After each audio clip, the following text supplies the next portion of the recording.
రాత పరీక్ష లేకుండా ఉద్యోగ క్రమబద్ధీకరణ చేయాలని డిమాండ్ చేస్తూ ఒప్పంద ఏఎన్ఎంలు జగిత్యాలలో కరీంనగర్ రహదారిపై ఆందోళన చేపట్టారు. పెద్ద సంఖ్యలో ఏఎన్ఎంలు రాస్తారోక నిర్వహించడంతో రాకపోకలు పూర్తిగా నిలిచిపోయాయి. ఈ ఆందోళనలో పాల్గొన్న ఏఎన్ఎంలు ఇప్పటి వరకు తమ సేవలను నిరంతరంగా అందిస్తున్నామని, ఇప్పుడు రాత పరీక్ష నిర్వహించడం తగదని అంటున్నారు. పరీక్ష లేకుండానే తమను రెగ్యులరైజ్ చేయాలని వారు డిమాండ్ చేస్తున్నారు.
జిల్లాల కాంట్రాక్ట్ ఏఎన్ఎంలు ఈ రోజు రాస్తారోక చేయడము, తెల్ల చీరలు కట్టుకొని ఈ రోజు శాంతియుతంగా మేము జాబులు చేయాలి, డ్యూటీలు చేసే వాళ్ళము రోజెక్కించి మా తెల్ల యూనిఫామ్లు నల్ల వేసేస్తుంది ప్రభుత్వము.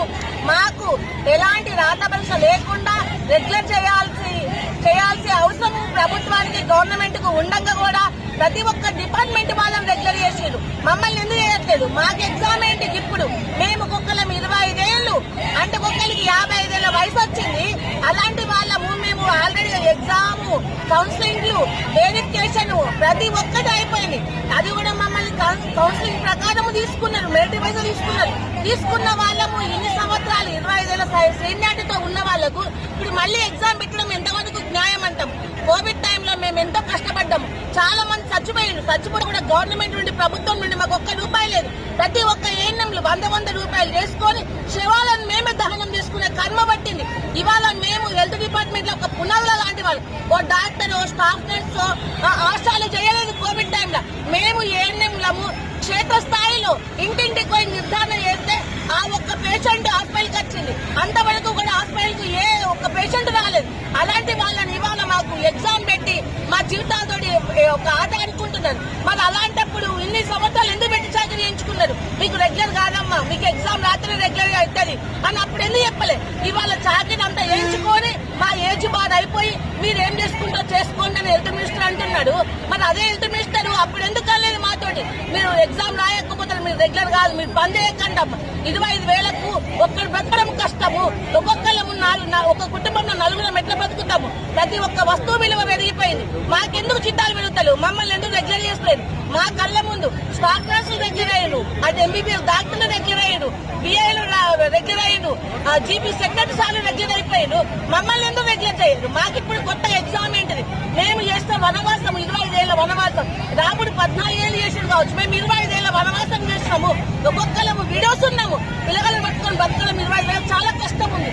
అందరూ ప్రైవేట్ పెద్ద పెద్ద స్కూళ్ళలో చదివించుకుంటే మేము గవర్నమెంట్ స్కూల్లో చదివించుకుంటున్నాం. సరైన వాళ్ళ పిల్లలకు కూడా సరైన చదువులు ఇప్పలేని పరిస్థితిలో ఉన్నాం. కాబట్టి ప్రభుత్వాన్ని ఒకటే కోరుతున్నాము, ఎలాంటి రాత పరీక్ష లేకుండా రెగ్యులర్ చేస్తారా? ఇదే విధంగా రోడ్ల పైన సమ్మె చేస్తామని తప్పకుండా మేము వాగ్దానం చేస్తున్నాము. రెగ్యులర్ కావాలి, లేదు అంటే ఇదే విధంగా నిరసన కొనసాగిస్తూ ఉంటాం రోడ్డు మీద.